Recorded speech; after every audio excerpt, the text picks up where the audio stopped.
Bonjour. Lelo ce que vous moninga liboso ba écran na bino, ça dépendant de la place ni hôtel hein, ceux qui TV ceux qui à partir à DVD kaka. Na ngina loba boy. Na ya pona loba makamu sur la piraterie. Ils ont locomoko en tout cas où ils ont détruit Moussala, surtout bon par rapport à Moussala ça détruit beaucoup. Lorsque nous faisons le travail, ça c'est vrai que nous travaillons, nous avons une inspiration, il y a des gens qui viennent comme producteurs, qui mettent leur argent, risquer, beaucoup de studios, toutes ces dépenses là. Et puis après, eloko bima pour que Nabi Soto se retrouve artiste, na producteur à se retrouver. Mais beaucoup après quelques temps kakaya kobimisa Moussala, il y a des gens qui viennent bazuka quand même Moussala wana babimisi yango bateki yango isusu na primo ko ya mukie. C'est vrai, bosali yango bozozo pimbong. Mais moi je vous dirais que ngai ile nazo samsa na ngai, je me sacrifie beaucoup. Makambe belé aux sacrifier pour ce travail-là. Battant ma prière, ma bébé sacrifice à makambe belé, tu te prives de beaucoup de choses pour faire ce travail. Et nzamba lobi que mutakolia na motokinae. Moi j'ai fait mon travail, na se sacrifier pour nango et pour musali bimi. Kokansate comme dengo zawano lobate et ça le côté, la malédiction est sur toi et la punition de l'Éternel sera sur toi.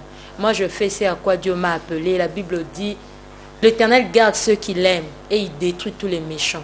Moi, j'ai fait ce que l'Éternel me demande de faire, il m'aime pour ça. Et l'Éternel va te détruire. Mais si c'est l'Éternel lui-même qui se lève contre toi, en tout cas, qui vit même destinée, donc même descendance nayo, et ça sous la malédiction. En tout cas, je nazo pe qui sa yo ça la c'est pour na que l'on démarre parce que na yebi sort nayo. Sort ya mutunyo so ça comme be bani. C'est la mort, parce que tu pêches, tu fais ce qui est contraire à ce que Dieu demande. Et je demanderai aussi à toutes ces personnes qui achètent des cassettes, lobo somba ki oyeba kité. Mais quand tu sais, tu es conscient que eloko yo produit aux simba la maboko na yo, eza vraiment la piraterie, n'achète pas. Parce que toi qui achètes aussi, osa sous la malédiction, parce que tu sais. En tout cas, je vous demanderai, s'il vous plaît, de ne plus le faire. Parce que la malédiction sera sur vous. Et l'Éternel n'aime pas ceux qui travaillent dans ce genre de choses. Parce que vos autres travaillent dans légal. Ce n'est pas légal ce que vous faites. Et l'Éternel lui-même va vous détruire. En tout cas, la Seigneur de Bolimbis, boutique à Penza, s'il vous plaît, boutique. Je pleure, je pleure là, je dis Seigneur, j'ai pas d'argent. Mais on a fait facilement parce que j'ai fait mon travail. En tout cas, je vous supplie de ne plus le faire. Papa. Tu as une place pour vous aller, mais non, c'était comme on est. Nalinga qui n'a pas sa conseil na bande konyoso bazana Schengen binonyoso bozana poto partout. Surtout na Pantin. Au balika na Pantin mingi wana na Pantin kota café wana etalana na Monsieur le Pirate na ko mela café place wana na tongo poto kuta na pena Monsieur le Pirate ka na Pantin face à face à Pantin ya Monsieur le Pirate na café wana etalana na yo na oya wana bande ko nyonso yo bazo somba ba cassette wana ba CD wana nazo supplier bino na kombo na Yesu Christ bande ko na ngai boye ba ke tango biso tozolela yo ke yo somba pena CD oyo ya pirate oza conscient que c'est deux somba wana yangote oyo tozo tekela yo a solo ozo sala biso mabe et puis ozo sumuka omoni c'est lui qui acclame la malédiction est maudit le temps où yo beta la pirate maboko yo poko tina malédiction wana soko lingio bika soko somba ki pirate ngala on peut so conseil moko ngoyo pona ko bika okoyi pe kolongola na yo pirate yango obuki yango oti yango ta na moto otumbi yango ekoyede yo okoloba te ka nzambe elimbisa ngai bongo zo continue kotala CD yango ya pirate c'est que lisumu elimbisa mite parce que osaka conscient koza na likambo yango balobi tango to sanga bolimbisi to changer ka chemin au baloli mukongo ozui chemin mususu donc soko lingo za chemin mususu donc kamata ba pirate wana buka bukango tiango na moto ezika tourne toi côté bazo teka biloko malamu kende ko somba ba biloko bien oza sûr que oyo ya original nzambe akopambola yo bande kona ngai ba mababe mususu tuzwa na ndako kuna oza na mbongo bana bakombo bela pamba pamba timbongo ane ko sila sima maladi ya bana esili babiloko mususu ba conséquences tant biso tozolela awa nzamba zo kabiso yo muto zo consommer pe yango oza moko ya muto zo contribuer oza receleur de malfaiteurs balo bango bongo tant ozo comme receleur ozo contribuer ko sunga malfaiteur asala musala na ye donc c'est que yo ozo contribuer ozo mona tango yebi ko sala malamu ozo sala ngote ozali moninga ya mutazo boma moni Bible lobi soki mutayebi ko sala malamu et qui a sali malamu ngote il est l'ami de celui qui détruit. Ça veut dire yo yebino ke pirate ko sombango eza mabe ke ko somba cassette ya malamu ezali po o contribuer biso to zala bien biso to tambola pe musala nzambe kende liboso siko yo boy ko sala ngo osomo to komi ami de celui qui détruit destructeur comme on est dans Satan donc c'est ami du diable donc c'est que yo komi moi na Satana alors keba mapamboli ko ko rater likola mutazo ko tiso na mobulu bo teleme la piraterie bande ko ngai luka ozalata na cede moko zuna passe mais ozo ba ke o contribuer pour avancement à Evra Nzambe a tous zimbongo ko somba tena ko sepala osalata konzo obaka mwanda mundamu na kestie ko ko somba cede mais je ne crois pas aussi que ko zanga mbongo somba cede ma soeur mon frère et puis ba pasteur ya Schengen ya poto tozo supplier bino ba papa na biso lelo soki to komi boye eza grâce ya ba prédication na bino boluka bosunga biso ata na église bo pesa ka communiquer wana pala bandimi mususu bayebi na bango importance kosomba pirate te na kosomba banda malamu te bayebi te tango mususu azokufa na lisu moyo baza na bango baza ignorant bo fungola kangoma muke po bosunga ka biso po tango bango bakobika eza pe malamu bino bo contribuer moni Bible zolo ba soko tiki mutu akosala maba akufi nango mabe wana ekwe na mutu na yo soki déjà bato na église na ndo basombi piraterie lisusu te mutu wana pirate wana kozwa makasi ya kotelema lisusu te akokweya akozwa bakasete na pirate akende bwa soki na maya mère nini oyo pe mbala moko abongoli mutema tolobi yango na ndenga mabe te mais tolobi yango na ndenge ya koteya soko ozwi yango na ndenga mabe en tout cas limbisa biso mais posa na biso ezali toteisana parce que Yesu kala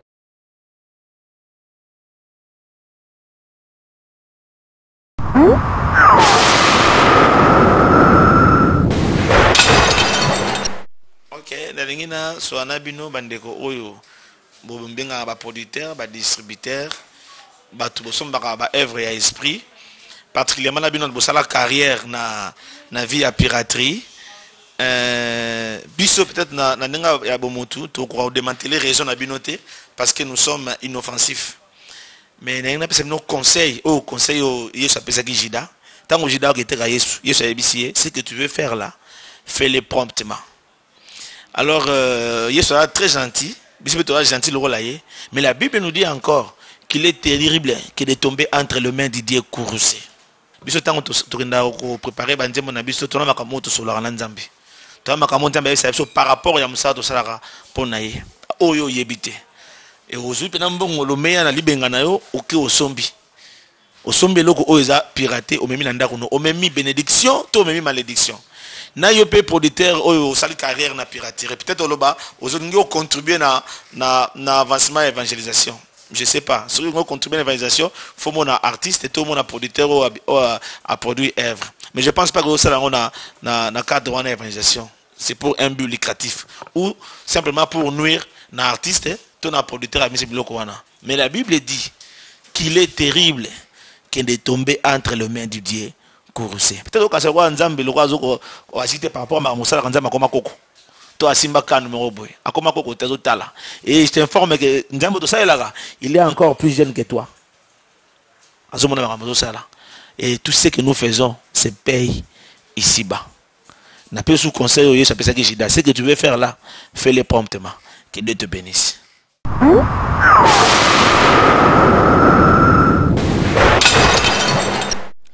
Mbote na balandi nyonso tika ete kolo na bilaka apambola bandeko bazokolanda ndeko nanga ozolanda ngai tika na yebisa yo ke pasi etondisami na kati na motema na ngai Tango mosusu tika na yebisa yo que na leli.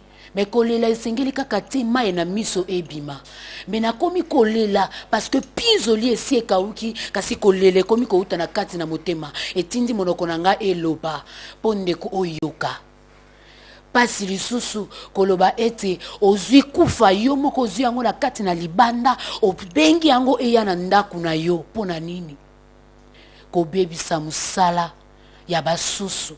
Otiki ndaku na yo na kati na kimia onzimi okende koyiba musala oyo moneli yango pasi te. Onzimi bandeko na yo balela na kati na bandako pona nini? Bien aimé, onzimi okende kosomba eloko eza nango na talo ya mokie mais eza nango original te. Yebisanga yango nde babengi yango kufa te. Oyo okyo kozwa ozwi yango na prix moko ya talo moko ya mokie. Onzimi bien aimé obebisa musala ya basusu. Mais yeba ete tango esi ekoki yango nde biso totelemi tolobi bien aimé tika piraterie. Ce n'est pas dit seulement ka na tanga kombo na yo parce que na yebi adresse na yo pe esi kozola lozozanga nde kimia mais tango ekoki kimia ekota na ndaku na yo bien aimé pe oasi asombi DVD, cassette, CD ya piraterie. Bien aimé la kende mbango esi kosombaki soki eza nango na balabala kende bwaka ngo ata na fulu. Nzima okende na maison oke osombi CD na yo original etango yo kosambela zambo biso to sambelaka ako continue toujours na kati na kopambola yo pe na kati na koyoka yo ya koloba eza mingi te me kolela ezouta na motema zamba pambola bino.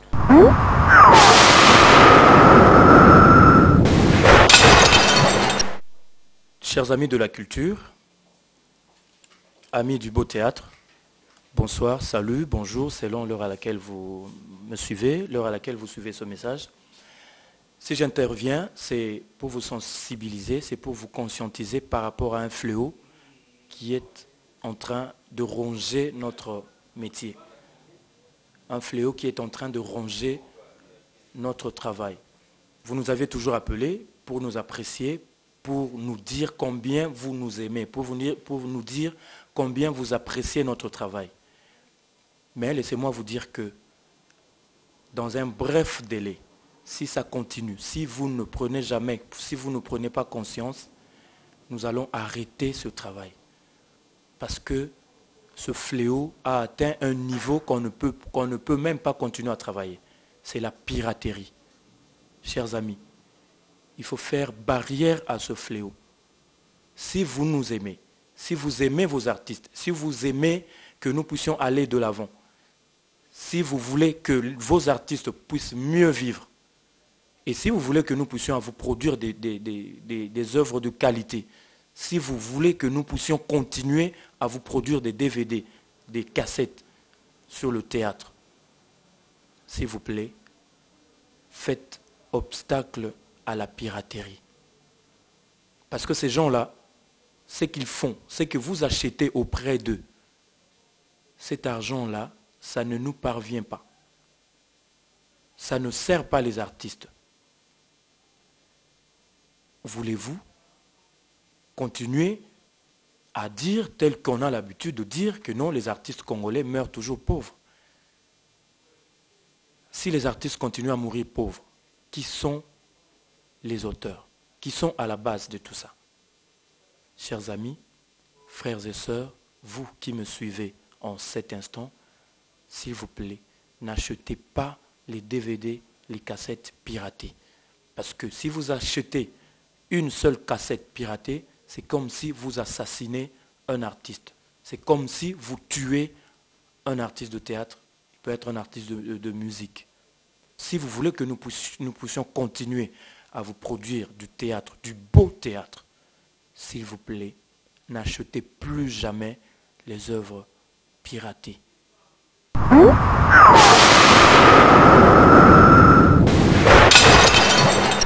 Tozoloba boye na bandeko nyonso bazolanda biso na Schengen, Londres, partout, monde entier. Eza isengote pour na biso kotelemaka liboso boye kolobaka. Ce n'est pas vraiment bien, mais tous en obligation ya kolobelango parce que tout moni trop c'est trop. Et ça la passe que musala tozo sala tozo se retrouver les sonangote. Ils amalamte. Les ceux qui beaucoup de ces cabisso, tous les pauvres, c'est que vous contribuez à la pauvreté na biso. C'est pas gentil. Moni, les leçons qui bolingara biso, beaucoup ça là que biso tous à la paix stable, tous à la bien. Batu ba sekara biso, ezara bino. Bino de bozo pirater biso. Bino batali boso ko seka biso. Oko ya okutinga na somba na lupango te, naza na voiture a rotambola ngote, okomo seka ngai na album na sala. Alors que album na sala nazo lia na ngote. Bazo teka te yondo zozwa, ozo pirater yango. So na ndanga mauvais service. Dans la bana, dans la moisi, dans la bande ko ba famille zotala biso. Hein? Celui qui travaille à l'hôtel mangera à l'hôtel. C'est quoi biso cheval de bataille na biso yango wana. Lingenda na biso ba pesaka Moïse, biso lingenda na biso mongongo. Bakamati mongongo batie na CD. Yo zozwa ozo pirater ka ozuno ka na pete. Misala nyo sto sala otala ba making of te. Otala katende to matala bangomba ba simunzala ba ngomba ya mangengenge kuna pona lukato sa ba clip. Yo peno zuno ka na pete. Toute la journée tozo kufa nzala mai kuto ezate tozo souffrir ale yo zui kaka bimisi ata ezo lobelo le te. Rien penda yesa lota chute pena na mtema. Blo mususu to ngate to loba boy po minoko eza minoko basali na nzambe biso maloba soko zo confirmer ya solo ke maloba on était ya gayo c'est que ezala inspiré par na nzambe ndima ke nzambe mutapesa ka biso wangu combien kozo œuvre de l'esprit o comme rolela nga yo moko fele boy pete reproche-toi non okotika te otiki ka lobi na otiki ka osengi pe kene na église moko sala ta confession ba osambela pona yo nzambe ako délivrer yo hein eza molimo balbi derrière tout comportement il y a un esprit. Donc c'est qu'il y a un esprit derrière toi. Hein? Et ça yote, ngana zo condamner yote, mais zo condamner molimo elati yo. Donc tu as droit de chasser l'esprit là wana ozo animé wana. Photo benga nango. Au nom de Jésus ndazo baboye, molimo netika yo. Pena bi ngana zo délivrer déjà. Faut témoigner l'église moko na France. Ils ont gentité ndeko. Ils ont gentité tozo baté poto sepelisa bat ba otala biso. Non. Ba mona biso déjà la misala to sala kana ba télévision to yemba ka banzembo nzambe boyo ka ba message bo pambola maka.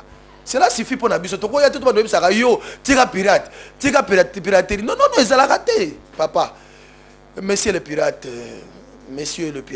avec beaucoup de respect na cravate latina costume na sengyo penza bolimbisi monsieur le pirate luka muke o doze muke. Vraiment ta o letro oyo leto limbisi yo mais ko continuer sur ko liate parce que ozo risquer mbano kanda na nzambe ko aliko na yo biso toza mona kwa nzambe tango nyo to vanda ka po nzamba inspirer biso banzembo wana ce n'est pas facile ko sala nzembo endi mama ce n'est pas facile le leso ozo ndi mama nzembo tozo sala c'est parce que ozo reconnaître que nous avons la grâce de Dieu à nous et Dieu nous inspire et tango nzamba zo inspirer biso eza biloko biso to lia na yango to lia na yango quand même to lia na yango. Le bengo ya so kutanga na so minda kute nazana na le roté obando sekangai. Voilà monsieur le pirate. Voilà bino de bosse obando beteli solo na nga partout na ba kweno so à Paris. Voilà monsieur le pirate. Monsieur le pirate. Toujours syndicaté monsieur le pirate mais une des positions où biso ke toza la position de force monsieur le pirate ndako no to yebi yango coin oteka ka to yebi yango. Nzamba alimbisa yo biso beto limbisi yo mais stop. Monsieur le pirate. Dans la bana ngaya ba uti classe monsieur le pirate. Minerval cher monsieur le pirate. Na auto balinga ba benga na mwana moko na Minerval monsieur le pirate. Sublime tu peux venir, viens Sublime. Hein? Elle c'est ma fille. Monsieur le pirate. Au mwana ngaya. Azu benga ni na classe pour Minerval ezate monsieur le pirate. Bon siko so yozo yiba kaka. Ozo yiba. Oh, ozo yiba kaka. Siko to futa Minerval ndeni. Yem ça monsieur le pirate là-bas. Tika monsieur le pirate. Yem ça. Laisse monsieur le pirate. Laisse.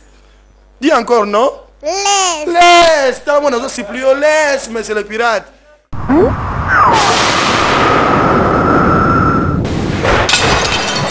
Bande konangai pirate et kokana originalité. Mon frère, ma soeur exigeaient les DVD original. Exiger les CD original, exiger la cassette originale. Talan de copirate na biso to beteli li solo. Talan musala salak. On peut sentir que un travail bien fait à original. Talan ngezali. C'est vraiment très clair. Mais tala oyande gona biso pirate, tonton pirate. Tala yeza pal. Au moins même rouge eza makasi awa ya eza vraiment très pâle. Au moins même bleu eza kitoko awa nde basali ba anzelu awa. Au moins yepe ba anzelu na bilongeza vraiment ya Satan. Parce que baba ange de Satan bazo yenga yenga. Mais tala ba ange nzambe au moins vraiment hein baza clair. Exiger l'original pour biso artiste na moto za malamu. To lia na motoki ya musala na biso. Yo zo lia na motoki ya musala na biso. Keba kufeya lando pamba parce que musala nga na sali yo ozolia otongi nga na zo souffrir keba lobo kwa nzambe ezala likolo na biso na misala to salaka. Tonton pirate, tantine pirate, bonjour, sois gentil, tika makambo soko moni ba otekelo DVD moins cher zwa ta numéro ya contact ya distributeur tuna pourquoi c'est à ces prix. Parce que le fait d'acheter est loko ya pirate. Europe okomi pirate. Parce que ozali na kati ya lisanga wana. Oh non, c'est la na CD nanga, c'est la na DVD nanga wana na kota mabondeli et puis c'est les na 3 jours que perte. Parce que CD nano en soi, c'est pirate. Le plus grand combat to sala contre la piraterie, c'est que ba consommateur ba abandonner achat ya ba pirate. Oye na ngobo aye na 1 million de CD na DVD na ye et somba mité ake ko façon melango 1 million ya ba chaîne musicale pour betara ye moko makelelo ke saleli na ndako ezala somo to telemelo ko to faire échouer ba pirate ok na maison moni eloko ezana prix moko muke eloko eko ezana priorité donc c'est que ça pirate dit non niet je n'achète pas j'exige l'original. Même à ta non copie lenga, ne copie même pas parce que tu vas contribuer au péché. Ba malédiction so zolanda biso to zo ebate zo utawapi. Eso utana bilo muso mike. Oso sala mombo zo avancer sous souté. Ba no kotaki dossier ba bimiselo mukanda na poto zo bimate. Yo zo nduka ote ba parents, fo ba ndoki bazala na famille ba œuvre tout ça na ndako nyoso pirate. Nyoso ça pirate. Ba nakende zwa nyoso pirate wana tumba yango pe ko mona kusa mukanda nayo. Ozo sala mbongo soko komi na moi 5 000 euros faut kitati na 50 euros ozo comprendre te oh bandoki na kisasa wa si to lembela ya msoki ndongo to tika bandoki bazalaki na bona kisasa wa muzala eleki batokolia bazate ongolia mutu botala msoto mike bo baile ti bandoki ba komo tika na ba o ba bino to yera msopa nzambe na kila wa koma ko komela poto o nyoso komona na le kala mwiza la ifu mukwa moka bien tout ça abani au bakoma kolia mikuwa o nyoso yimona kutu bambo ngona bania bamona na so mingi te parce que comme vrai damage na kinao tala ti niveau to koma et puis otie na fete na yo libala oke kuta nzembo ya le moloto ya pirate et puis obali libala na sike yomela to éviter la bio mususu et puis bini yango wana ya pirate ale moloto ale ambona ngote et puis on se comprend te bozo kana te bozala ki bien na fiançailles na mbali nango so bozo yo kana kate na so comprend te boaka pirate wana somba original moya lugulu bandela libala ezate benga frère ale moloto papa na somba ka pirate na ibemba ibeta ngola libala na ngai siko ensala ka moi bien te libala ezo simba te limbisa ngai antoka na somba original antoka le bal moi le ba mo pona nga poko lela biso eso komela nzambe.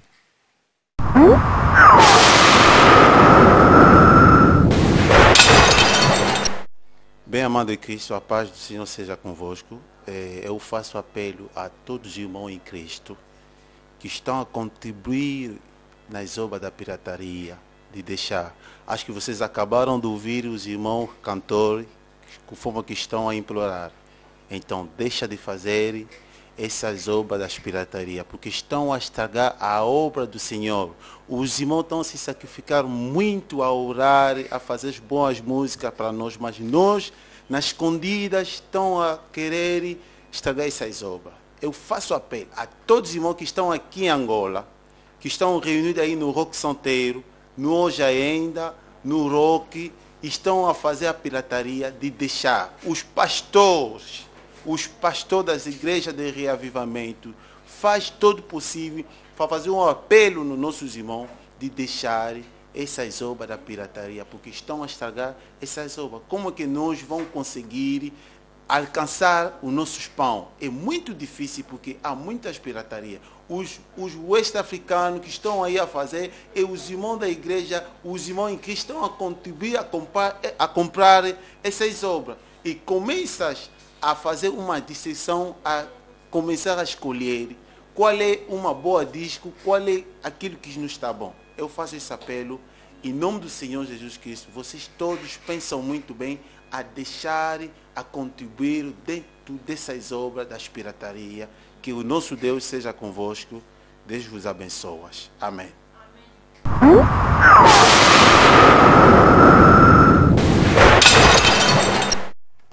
Frères et sœurs, vous nos frères qui vivez en Europe, vous nos frères qui vivez dans d'autres pays d'Afrique à travers le monde, vous qui nous suivez, nous artistes congolais, vous connaissez la misère de l'artiste congolais. Elle date de longtemps. Mais aujourd'hui, je vous parle la mort dans l'âme, pour vous dire que la situation de l'artiste congolais va de mal en pis. Ça se dégrade au jour le jour. Vous êtes témoins que chaque fois qu'un artiste tombe malade, nous passons à la télévision pour solliciter votre aide. Cela vous fait-il plaisir? Des gens que vous avez connus, des grands chanteurs, artistes, comédiens. Cela vous fait-il plaisir de le voir mendier sur la place du marché? Vous pouvez nous aider et vous avez l'obligation de nous aider à arrêter cette situation, frères et sœurs. C'est en refusant de nous pirater. Parce que maintenant, là, tous les producteurs nous tournent le dos, qu'ils soient congolais, qu'ils soient expatriés. Simplement parce que l'artiste congolais est piraté à souhait. Vous, notre frère, notre sœur qui nous piratez, pour l'amour du ciel, nous vous demandons d'arrêter cette pratique ignoble. Vous voulez produire une œuvre? Sortez votre argent, produisez et Dieu vous bénira. Vous n'êtes pas capable de le faire? Associez-vous au producteur qui a pignon sur rue. Dieu vous bénira.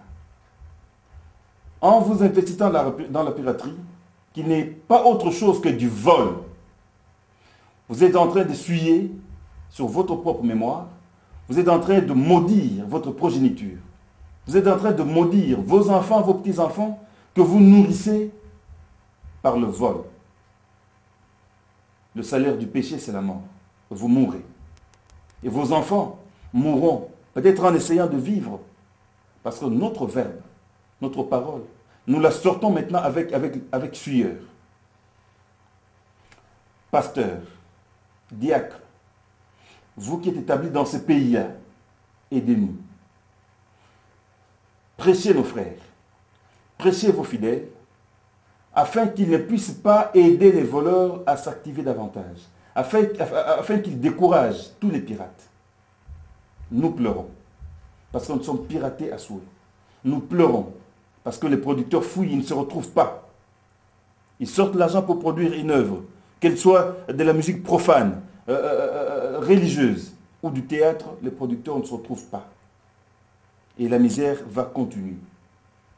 Pasteur, pour l'amour du ciel, nous vous demandons d'intervenir, de prêcher nos frères, de prêcher nos sœurs à ne pas acheter les œuvres piratées, à acheter des œuvres qui sont produites légalement. Ça permet au producteur de se retrouver, ça lui permet aussi, à lui, à son tour, de payer l'artiste. Où que vous soyez, qui que vous êtes, partout où vous vous trouvez, évangélisez nos frères, essayez d'interdire qu'ils achètent des œuvres piratées. Nous en souffrons.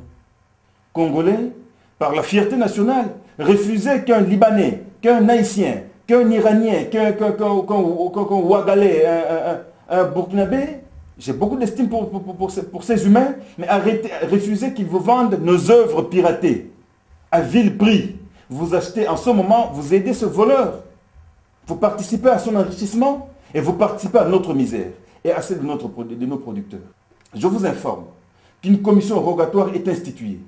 Et par mission diplomatique interposée, elle va se mettre en activité très bientôt. Mais ils n'attendent que notre quitus, le quitus de notre association, l'association des artistes, pour dire « Ok, arrêtez-nous ces gens-là ». Mais nous ne serons pas fiers, puisque nous vous connaissons. Vous qui vivez à Manchester, vous qui vivez à Bruxelles, Vous qui vivez à Paris, qui vendez au Château Rouge, vous qui vendez à la porte des Namur, vous qui vendez à Pantin, vous qui êtes installé au Canada, s'il vous plaît, nous avons toutes vos coordonnées, ne vous inquiétez pas. Et à tout moment, nous sommes à mesure de zapper pour que simplement cette commission se mette en activité et vous en paierez le frais. Ce ne sera pas une fierté pour nous de vous voir écrouer, mais sachez que c'est possible. C'est vraiment possible. Mais nous attendons votre bonne volonté d'arrêter cela et nous enterrons l'affaire.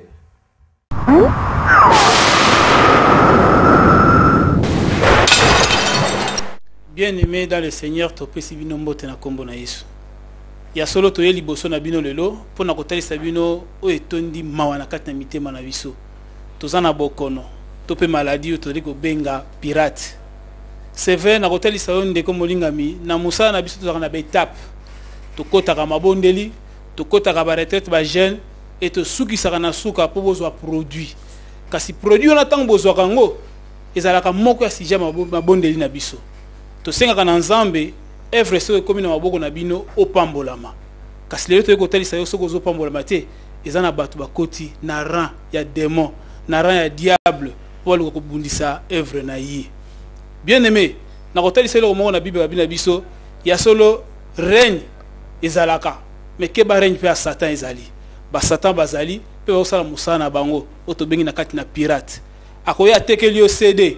Tosala na exemple to kotalisa bino mingi azo bebisa musala na biso yo monika ko sombi na yo tangu yo sombe ko vérifier ce que ça ya malamu to ya mabe parce qu'il y a mabe koti mingi et tozo ko milela parce tozo ko se retrouver na musala na biso te yango to ko senga na ndeko ozolandanga ozotalanga lelo to tangi kombo te ke balobi to kotanga yo kombo na pantan bozolanda biso ke balobi to kotanga yo kombo parce que to lembi bo neni na basani to komi ko sidika parce que bozo bebisa la biso musala toza na posa opambolama soko lingo pambolama landa ne tozo ko senga parce que producteur a sapé na besoin azana besoin ateka musana ekende liboso po biso peto kende liboso mais ceux qui yozo ko bebisa olosomba na ba énorme senga miyozo kende ko somba po batekeli na moins cher et biso beza moins cher ko landa te po bakitseli au prix wana yo somba oyo eleki na lipambolia musai na Nzambe ka soki yo sombi ya mabe alors vino yo kozala bien te tika bien-aimé tika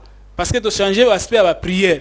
Puis là siko to bondela ka pona bino et to kotala Nzambe to sambe na likolo seka ko kitisa yango te tika to yebio tika na benga ta son excellence monsieur le pirate tala ningo lata kitoko na sepela na yateli na yo mais kanisa ozo sala na kuku parce que Bible le a kuku Nzamba ko bimisango na poisa natanga kombo na kotanga prochainement yo qualité na biso pe landa tozo kosenga na yo tika te kolo nanga apambola bino.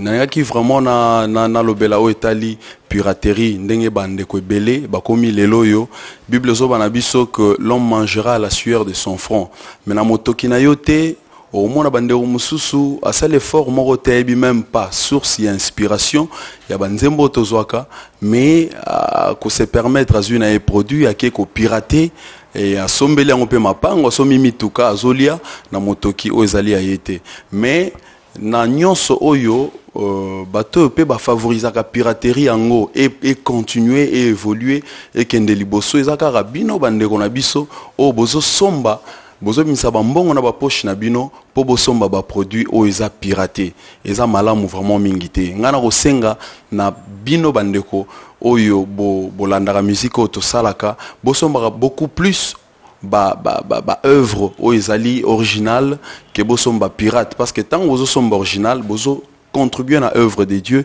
et puis li pambolé Nzambe rozala na kati ya banda kuna bino mais tango bo somba ba produit o eza piraté au moins que li pambolé Nzambe rozala vraiment na ba porte na binoté et puis Nzambe osepela vraiment na acte wana te vraiment o nga na kosenga bino eza to sombaka ba produit eza ba original to sombaka to contribuer na œuvre oyo pour que biso artiste musicien to se retrouve aka penzambe arobosana vraiment binoté.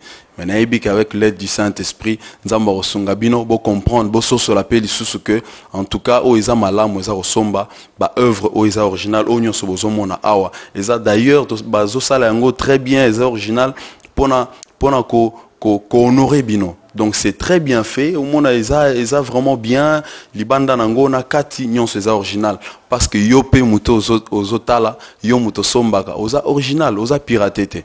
Donc nzambe a sunga biso pour que to comprendre makambo pe musala nzambe kende liboso. Nzamba pambola bino.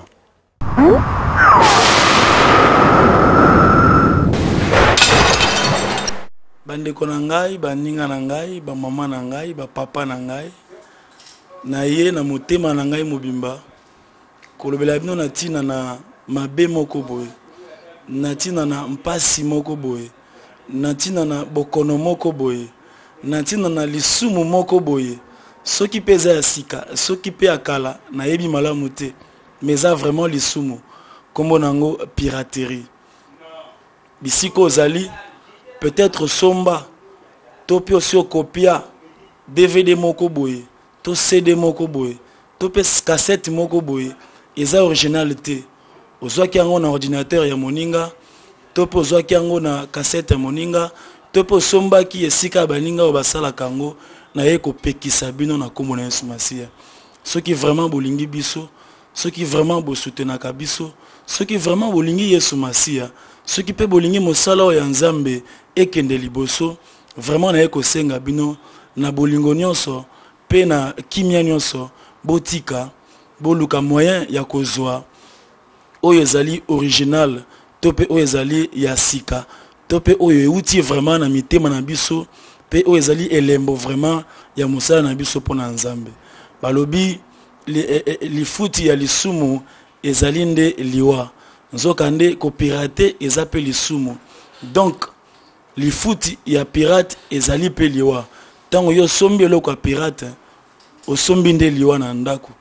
Tango yo osali pirate oke kotekela baninga ya yo okopie kaka na ordinateur okopie kaka na cassette ebimi mwa muke bien otekeli bandeko na yo ozimbongo osombi elamba olati ozimbongo osombi biloko lei osombi nde liwa omemi na vie na yo. Vraiment na ye kopekisa yo tika kosala ngo kopirate te kosomba pe ya pirate te somba ya original po ezalaka nango pe motu ya mingi te somba ekopambola yo po original ezo participer na suka nango ete mikolo ezali koya bambula ezali koya tokoba na kosala mosala oyo Nzambe abengela biso tika ete mokonzi apambola bino.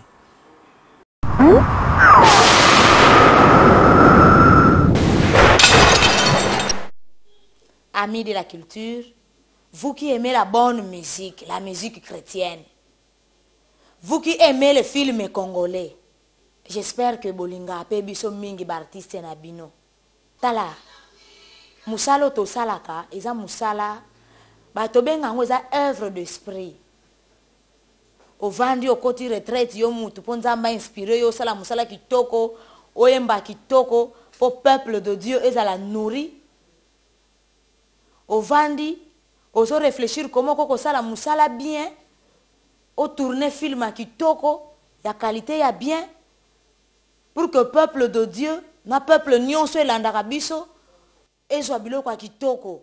Mais quelque part, mutu moko avandi na ye, abandi ko pirater ba œuvre wana weza ya esprit. Papa, maman, jeune, j'espère que bolinga biso mingi et bokolinga jamais ndenge lobamaka toujours que l'artiste congolais akufa a pauvre soki bino botelemi na koboyaka kosomba biloko ya pirate ba produit ya pirate. J'espère que artiste congolais akokufa pauvre ata mokolo moko te parce que ba artiste ailleurs bazo évoluer nandenga mukiete. Et pourquoi pas nous? Tozo sala befort wana. mais ils ont battement quelque part balingi na bango bisoté balingi na bango musalo bisoto sala raté. Je vous en supplie, s'il vous plaît, n'achetez plus les produits piratés.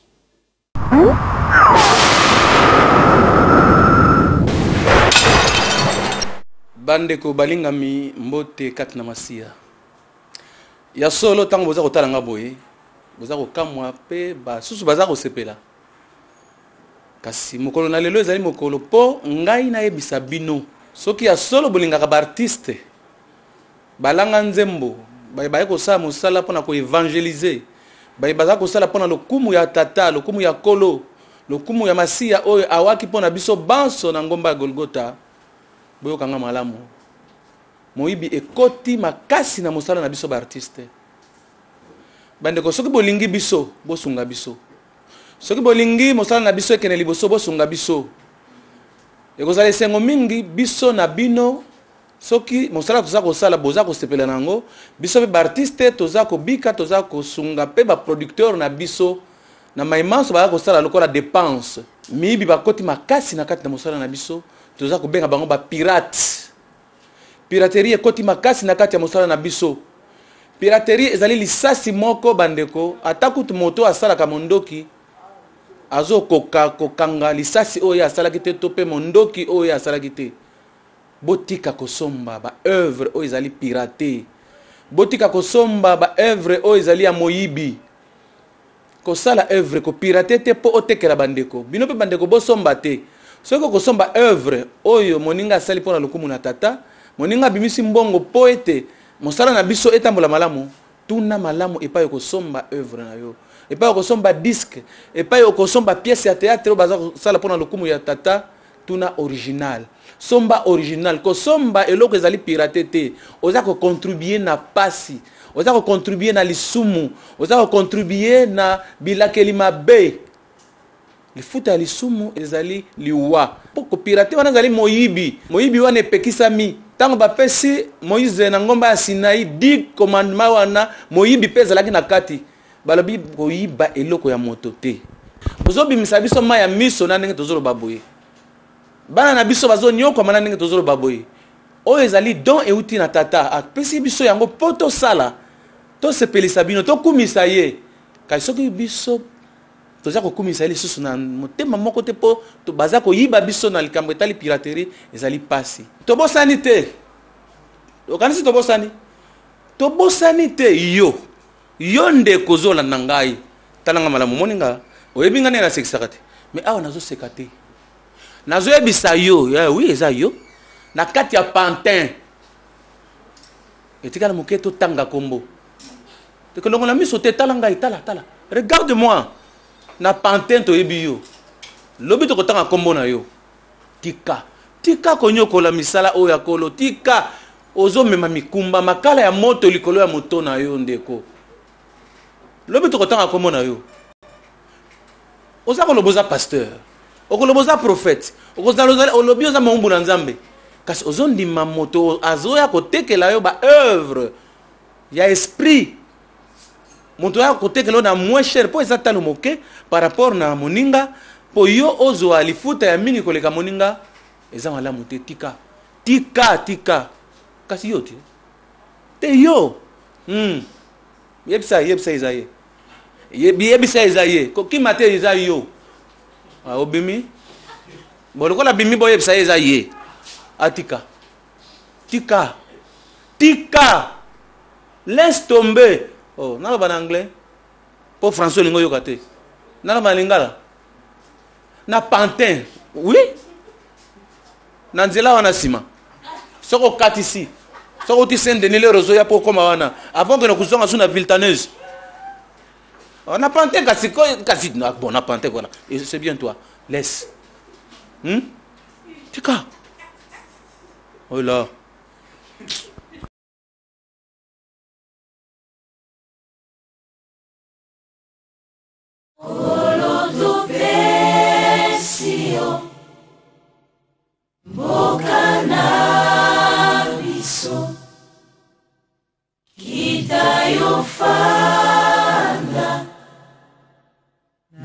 kiti ya bokonzi ya mboka oyo yakayozongisa esengo na mitema yakayosilisa olela na biso yaya itana bokonzi bwayo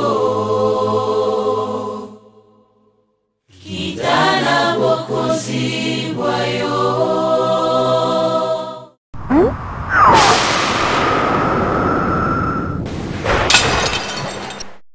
Bandeko napesi bino mbote na kombo na Yesu. Na Yesu liboso na bino, biso nyonso tolobimoni tokota makambo yango mpo ezobebisa mingi. Tolobela likambo yango mpo ezobebisa mingi, ezodécourage mingi. Tozobela likambo ya piraterie eleki makasi. Bazo pirater tangu nyonso, n'importe quand, n'importe comment. Pirate azui musala moko baengagé te, baninga bamoneli pasi ya tiango maboko na poche. Alateli yango bien pour abebisa musala baninga. Tala awa, on a un exemple, il y a CD. Il y a volume 3, Une heure avec Jésus, volume 3. Tala bien, Une heure avec Jésus, volume 3. Aux albums, il y a Souka, ou Adorons l'Éternel et Sali.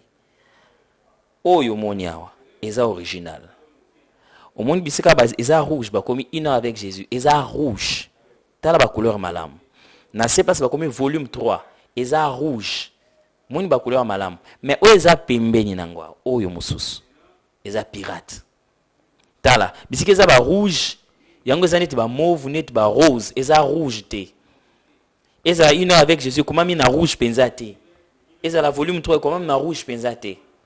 Ce que potali bleu awa, par rapport à ezaki na original, na ne eza na pirate. Bleu ya pirate eza likolo, eza neti photocopie.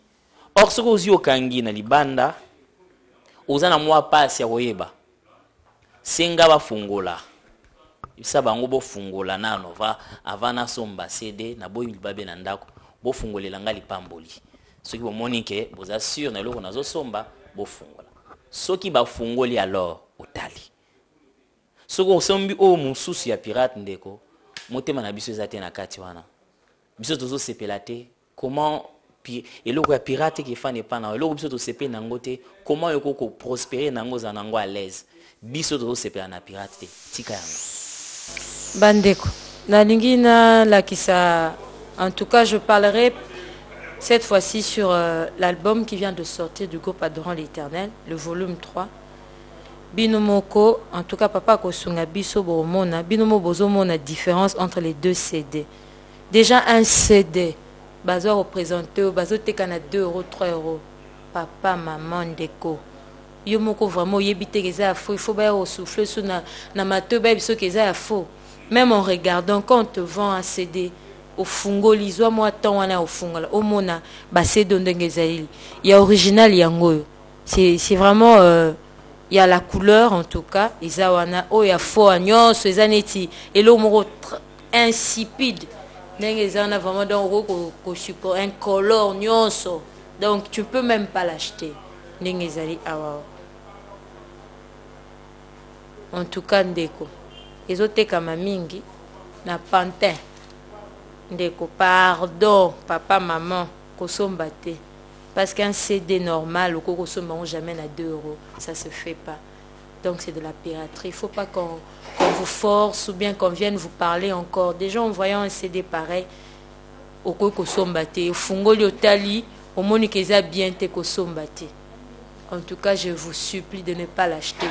Parce qu'en achetant ce genre de choses, tu invites la malédiction à entrer dans ta maison. C'est seulement pas toi, c'est pas toi seul qui bénéficier. N'a pas la bénédiction, mais la malédiction. Il y a ban, nous allons ça mbongo ya masumu. En tout cas, n'achetez plus.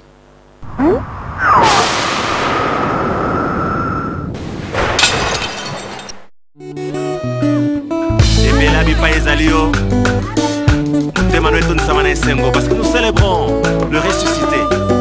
Alléluia.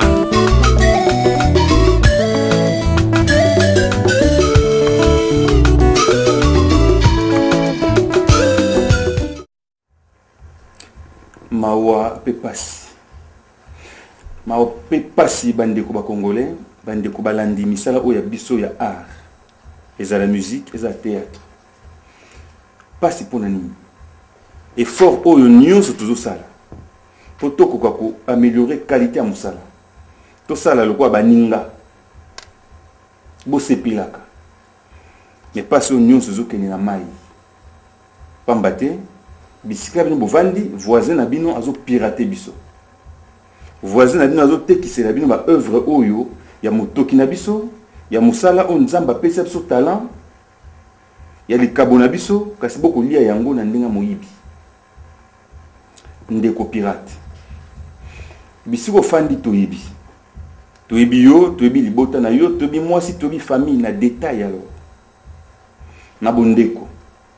Ba congolais balingana te mais biso ba artiste ba etozali victime ya moyibi, ba etozali lésé, ba etozo perdre. Ba ye mokili ba tozala ba pauvre to kufa pauvre. Ndeto kilo mawa to ki soni na place na. Totali so bolingo na biso na ndenge to bombi identité na yo. Mais to yebi yo. Yo mutozo teka ba œuvre piratée na Château Rouge. Yo mutozo teka ba œuvre piratée na Pantin. Yom dozo teka ba œuvre piratée na Manchester. Yom dozo teka na Londres na bisika nyos o ba somba ba œuvre ya biso ba congolais. Yom dozo teka ngo na Porte de Namur, na Matonge, ndeko sosola. Nzamba pesi yo makasi. Oza makolo mibale, na boko mibale, ozali moto ezali kwa mapeka. Kumisa nzambe, sala mosala oyo apesa yo talent, apesa mayele ya kosala. Kasi ya konuire na baninga ba artiste te, ya konuire ya koyiba mosala baninga te. Ndeko tala abukutinga na studio. Producteur abimisi mbongo pour asomba matériel, pour à produire disque, à produire œuvre d'art. Mais yo oyibi yango bandi ko tekisa. Kanda nzambe eza likolo na yo. Likolo na yo, likolo bana na yo ozolesa biloko moyibi. Likolo bandeko na otindela kambongo ya motoki na biso. To senyi na yo. O so sali ya ekoki. O suki sawana. Mbala sima soki tozongi susu koloba boye, tokotanga na bakoko. Na baye bakozwa etumbu ya mabebi la kel mabe ya motoki kolela na biso, kolela basi na biso bana na biso. Na droit bako condamner yon de kozo somba œuvre ya moyibi, ba benga ngo recel. Donc oza receleur, osombi eloko moyibi, yo kokota boloko. Kasi boloko kokota yo muto osombi eloko moyibi. Nzambe muto aza témoin, muto aza juste juge. Azomona ndenge ozomisa mbongo osombi eloko piraté. Voilà bandeko. Bisika bozali, bondima plus jamais un ouest africain azoteka œuvre d'art congolaise. Œuvre d'un artiste congolais azoteka ngo une œuvre piratée. Yo congolais pour sombi yango pas malien, au sombi pas burkinabé, pas ivoirien. Ne le faites plus.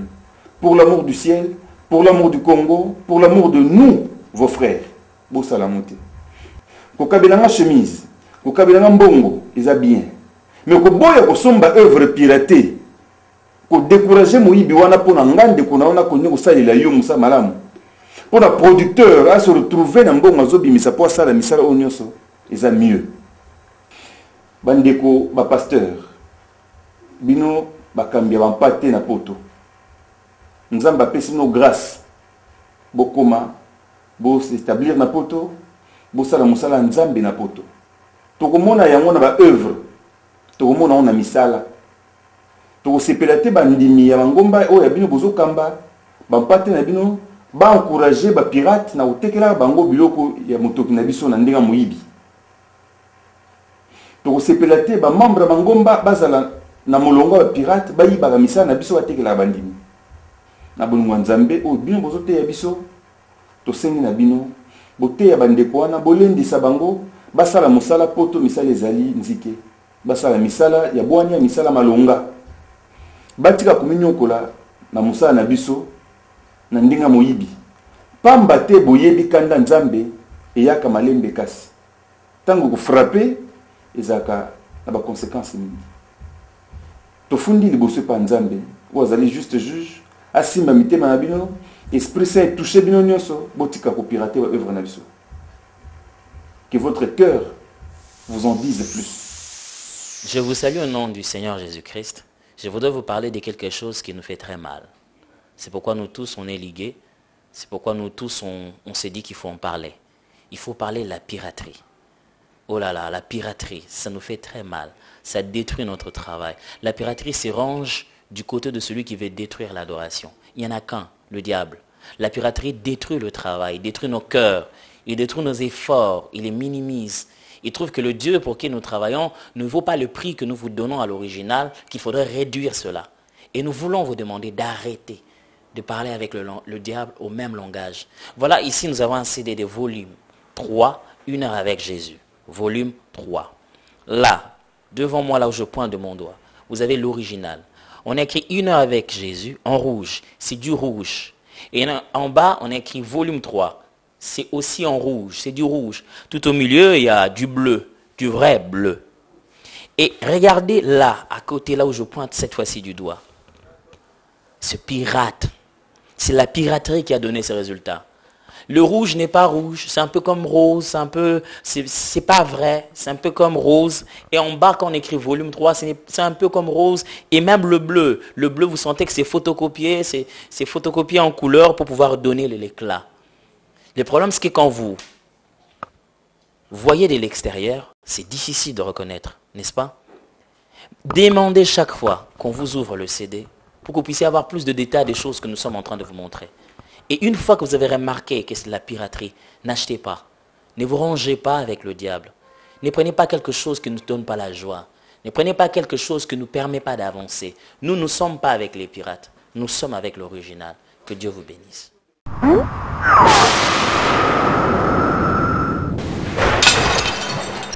Bana Nzambe. Eza pasi pe mawa. Komona ba œuvre ya Nzambe koza pirater. Bande quand ça ko souffrir pour biso za édifier les lots mais bino bozo pirater ba œuvre oyo sami pour peuple Dieu ils za édifier. Eza pasi ngala na temi ali boso ba œuvre oyo eza original. Mais bino bozo pirater pour bolia mon voama pour boko ya bana bino. Entre-temps ba o ba sa ba œuvre wana bazo souffrir. Mais comment est-ce qu'on vit vraiment que pirate ndakunao et puis piraterie et où me la atteint et le que pirater où me la rater pour que faire noki pour ne ba piraterie yango wana ne ma condition ni ba sey yango on dit nous ressomme le que ça non ka 2 semaines ndakunao et kufi nango et comment cracher et comment que ça ba loso sur la télévision on se ma oza original. Pour dépenser moins, on dit moi sommes à 2 euros. Moutou era dépenser mbongo nae. Pour yo oza édifier, pour yo oza béni ero ko banzembo wana. Olo soma o moutou asali, moutou producteur a dépensé mbongo nae. Acteur auto, musicien oyo a se poumoner à côté ba retraite, ba jeûne et prière, azui o ezali révélation pas nzambe pour bimisa œuvre qui toko pour na biso. Tout expliquer bino ndengeni pour comprendre. Vous verrez votre originalité, vous verrez votre originalité, s'il vous plaît. Hein? S'il vous plaît. Tous exemples A. Au moins A. Hein? 1 heure avec Jésus. T'as non n'est clair, propre. Et reçoit ma PCD et l'engagement ma CD. Et reçoit ma DVD et l'engagement ma DVD. Peuple de Dieu, exigeant l'original pour que l'œuvre de Dieu aille de l'avant. Hein?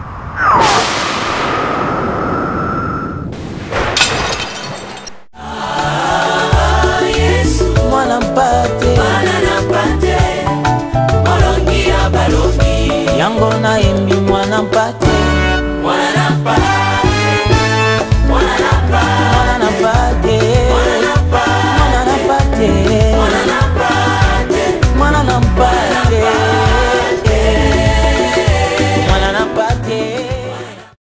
Frères et sœurs, vous nos frères qui vivez en Europe, vous nos frères qui vivez dans d'autres pays d'Afrique à travers le monde, vous qui nous suivez, nous artistes congolais, vous connaissez la misère de l'artiste congolais. Elle date de longtemps. Mais aujourd'hui, je vous parle, la mort dans l'âme, pour vous dire que la situation de l'artiste congolais va de mal en pis. Ça se dégrade au jour le jour. Vous êtes témoin que chaque fois qu'un artiste tombe malade, nous passons à la télévision pour solliciter votre aide. Cela vous fait-il plaisir? Des gens que vous avez connus, des grands chanteurs, artistes, comédiens. Cela vous fait-il plaisir de le voir mendier sur la place du marché?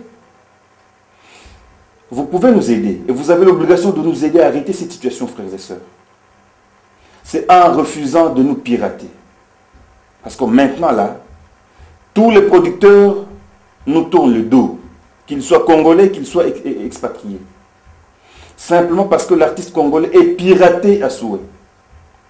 Vous, notre frère, notre sœur qui nous piratez, pour l'amour du ciel, nous vous demandons d'arrêter cette pratique ignoble. Vous voulez produire une œuvre? Sortez votre argent, produisez et Dieu vous bénira. Vous n'êtes pas capable de le faire? Associez-vous au producteur qui a pignon sur rue. Dieu vous bénira. En vous investissant dans la piraterie, qui n'est pas autre chose que du vol, vous êtes en train de suyer sur votre propre mémoire, vous êtes en train de maudire votre progéniture. Vous êtes en train de maudire vos enfants, vos petits-enfants, que vous nourrissez par le vol. Le salaire du péché, c'est la mort. Vous mourrez. Et vos enfants mourront, peut-être en essayant de vivre.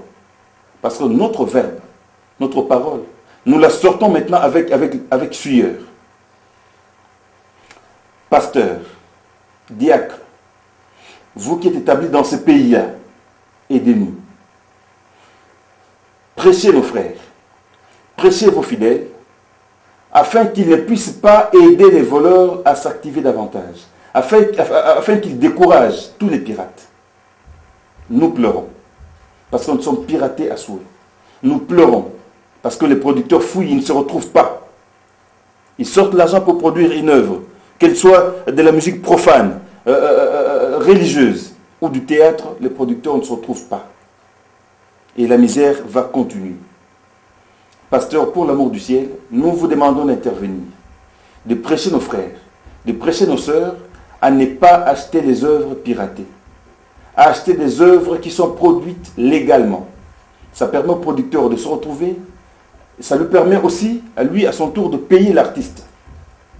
Où que vous soyez, qui que vous êtes, partout où vous vous trouvez, évangélisez nos frères, essayez d'interdire qu'ils achètent des œuvres piratées. Nous en souffrons. Congolais, par la fierté nationale, refusez qu'un Libanais, qu'un Haïtien, qu'un Iranien, qu'un Ouagalais, un Burkinabé, j'ai beaucoup d'estime pour ces humains, mais refusez qu'ils vous vendent nos œuvres piratées à vil prix. Vous achetez en ce moment, vous aidez ce voleur. Vous participez à son enrichissement et vous participez à notre misère et à celle de nos producteurs. Je vous informe qu'une commission rogatoire est instituée. Et par mission diplomatique interposée, elle va se mettre en activité très bientôt. Mais ils n'attendent que notre quitus, le quitus de notre association, l'association des artistes, pour dire « Ok, arrêtez-nous ces gens-là ». Mais nous ne serons pas fiers, puisque nous vous connaissons. Vous qui vivez à Manchester, vous qui vivez à Bruxelles, vous qui vivez à Paris, qui vendez au Château Rouge, vous qui vendez à la porte des Namur, vous qui vendez à Pantin, vous qui êtes installés au Canada, s'il vous plaît, nous avons toutes vos coordonnées, ne vous inquiétez pas. Et à tout moment, nous sommes à mesure de zapper pour que simplement cette commission se mette en activité et vous en paierez le frais. Ce ne sera pas une fierté pour nous de vous voir écrouer, mais sachez que c'est possible. C'est vraiment possible. Mais nous attendons votre bonne volonté d'arrêter cela et nous en paierons l'affaire. C'est encore possible. C'est encore possible de tout refaire et de voir venir des beaux jours pleins de gloire, d'écrire une nouvelle page en couleur d'espoir. Pirate et Koukana originalité. Mon frère, ma soeur exigeaient les DVD original. Exigez les CD original. Exigez la cassette originale. Tala ndeko pirate na biso to beteli lisolo. Tala musala salak. On peut sentir que un travail bien fait à original. Tala ndengezali. C'est vraiment très clair. Mais tala oya ndeko na biso pirate, tonton pirate. Tala yeza pâle. Au moins même rouge eza makasi awa ya yeza vraiment très pâle. Au moins même bleu eza kitoko awa nde basali ba anzelu awa. Au moins yepe ba anzelu ne bilongeza vraiment ya Satan. Parce que baba ange de Satan bazo yenga yengao. Mais tala ba ange nzambe au moins vraiment un baza clair. Exiger l'original pour biso artiste na moto za malamu. To lia na motoki ya musala na biso. Yo zo lia na motoki ya musala na biso. Keba kufeyo lando pamba parce que musala nga na sali yo zo lia otongi nga na zo souffrir. Keba lobo kwa nzambe eza alikolo na biso na misala to salaka. Tonton pirate, tantine pirate, bonjour, sois gentil. Tika makambo. Soko moni ba otekelo DVD moins cher. Zwa ta numéro ya contact ya distributeur. Tuna, pourquoi c'est à ces prix? Parce que le fait d'acheter est loko ya pirate.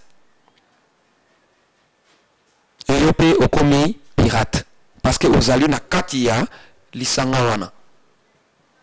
Oh non, c'est là na CD nanga, c'est là na DVD nanga wana na kota mabondeli et puis c'est les na 3 jours que perdre. Parce que CD na en soi, c'est pirate. Le plus grand combat to sala contre la piraterie, c'est ça que ba consommateur ba abandonner achat ya ba pirate. Oye na ngobo aye na 1 million de CD na DVD na ye et somba mité ake ko façon melango 1 million ya ba chaîne musicale pour betara ye moko makelelo ke saleli na ndako il na somme. To telemele loko. To faire échouer ba pirate. Aucune maison moni loko za na prix moko muke. Loko ko za na priorité. Donc c'est que ça pirate. Dis non, niet, je n'achète pas. J'exige l'original. Même à ta non, copie lenga, ne copie même pas. Parce que tu vas contribuer au péché. Ba malédiction sur Zolanda, biso to zoe bate zo utawapi. Et zo utana bilo muso mike. Oso sala mombo ozo avancer sous-souté. Ba no kotsa ki dossier ba bimiselo mukanda na poto zo bimate. Yo zo luka ote ba parent, fo ba ndoki bazala na famille. Ba œuvre ton sana ndako nyoso pirate. Nyoso sa pirate. Bana kende zwa nyonso ya pirate wana tumba yango pe komona kuza mukanda nayo. Ozo sala mombongo soko komi na moi 5000 euros faut kitati na 50 euros ozo comprendre oh bano kina kisasa kisasa wa sisi to lembela msoki ndongo to tika bando kibazala kina baona kisasa wa mzala eleki batokolia bazate ongolia mutu botala mso tumike bo baile ti bando kibako mutika na ba ba bino to yela mso panzambe. Nakina wa akoma komela poto o nyoso komona nale kala mbiza la ifu mukwa moka bien tout ça abani hao bakoma kolia mikuwa o nyoso komona kutuba mbwa ngona banyao ba mona naso mingi te parce que comme vrai damage na kinao tala ti niveau to koma et puis otie na fête na yo libala OK kuta nzembo ya le moloto ya pirate et puis obali libala na sike yomela to éviter la bio mususu et puis bini yango wana ya pirate ale moloto ale ambona ngote et puis on se comprend te bozo kana te bozala ki bien na fiançailles na mbali nango so bozo yo kana kate na so comprend te boaka pirate wana somba original moya lugulu bandela libala ezate benga frère ale moloto papa na somba ka pirate na ibiemba ibeta ngola libala na ngai siko ensala ka moi bien te libala ezo simba te limbisa ngai antoka na somba original antoka le ba moi liloba moko pona nga poko lela biso esoko mela nzambe